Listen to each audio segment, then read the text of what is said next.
Our scripture reading today is from the Gospel according to St. John, the 19th chapter, beginning with verse 25.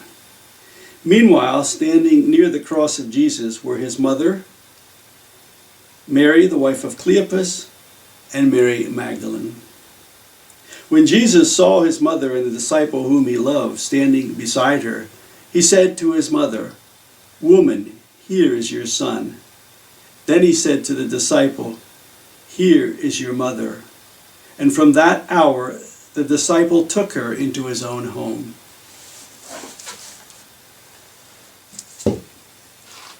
Today, we hear the story of Morton Kelsey's imaginary character, Julia, a woman of questionable reputation. It may be hard for you to believe, but most of the people who gathered for the execution on that Good Friday had no real business being there at all. They were present for only one reason. They wanted to watch a crucifixion. It was an opportunity to live out their blackest and most repressed feelings of sadness, frustration, and rage. They participated vicariously in the horror of it and so escaped their own inner turmoils. So we shouldn't condemn Julia too severely for being there. Julia got up early in order to have a ringside seat at Golgotha. Crucifixions didn't take place every day, and she had a desperate need to escape from herself. You see, she had become a member of the world's oldest profession, a common streetwalker of Jerusalem. Her parents had done their best to raise her, but they had died during a plague when she was only 14 years old. She felt numb, then thrown into despair, bewildered, helpless. In desperation, she was taken in by a man who pretended to help her, but merely used her and then dropped her. She was naive, and her need was great. She left her village and ended up in Jerusalem, seeking assistance and help. Over time, she developed a hard and bitter mask to hide her emptiness and pain. She hated life, and she hated herself. It was in this state that she found herself supporting herself in the only way she could, selling her body and selling her soul.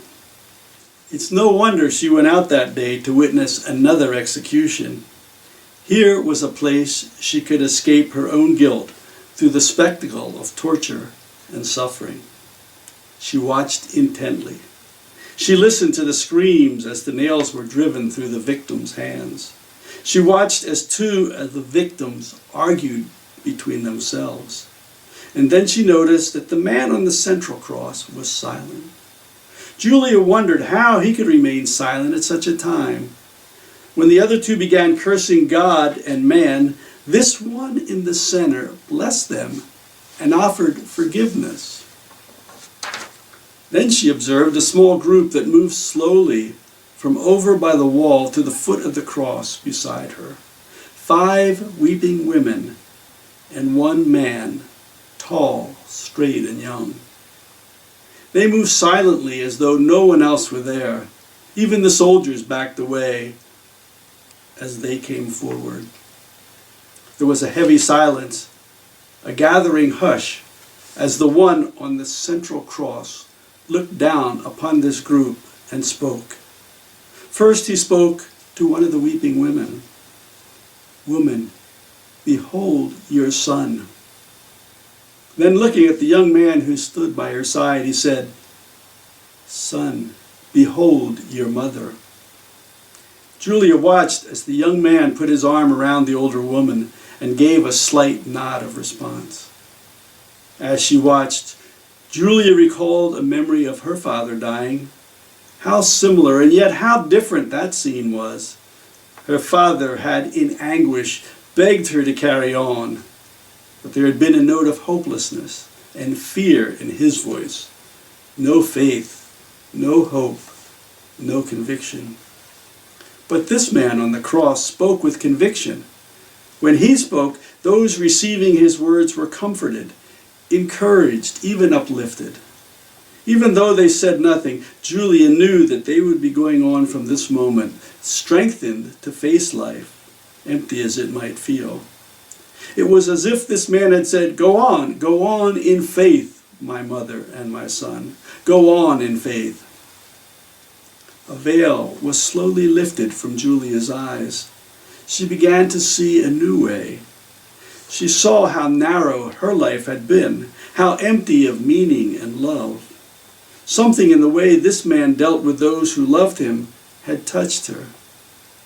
As these thoughts flooded through her mind, she felt a strengthening of will, a sense of direction and purpose. She stayed at the foot of the cross until they took away the body. She spoke to the woman and young man who had received Jesus' words. They supported one another in their suffering and grief. Together they began forging a new way. At the foot of the cross, where Jesus spoke consolation and courage to those facing loneliness and desolation, Julia had found a new start. She found people who would not just use her. She found hope for a new way. Morton Kelsey's imaginary character, Julia, a woman of questionable character, invites us to reflect on the transforming power of God's love. In the midst of his own suffering on the cross, Jesus looked down on those he loved, his mother and his beloved disciple, and asked that they take care of one another. This act of compassion, in the midst of his own suffering and dying on the cross, had a profound effect on Julia. So, Julia and I leave you with this question. When have you witnessed an act of love that touched you so deeply and gave you hope? And how have you changed as a result of that experience? Have a blessed day.